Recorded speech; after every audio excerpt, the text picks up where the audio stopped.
Welcome back, foodies.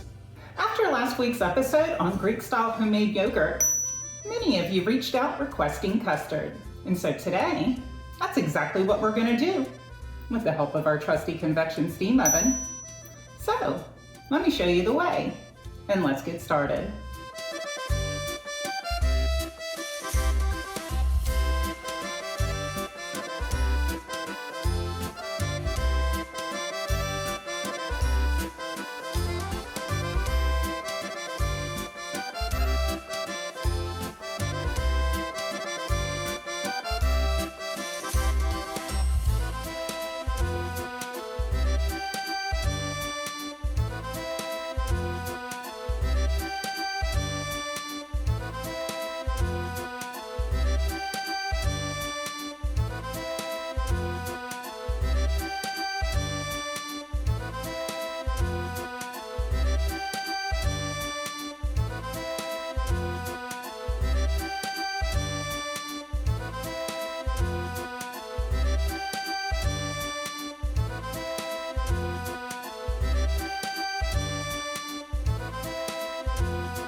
Well, foodies, I hope you left those spoons out, because you're going to be gobbling up this easy homemade custard in no time. I hope you enjoyed today's culinary adventure, and if you haven't already, please like and subscribe. As always, thank you for watching. I'm Eva, the Steam Oven Diva.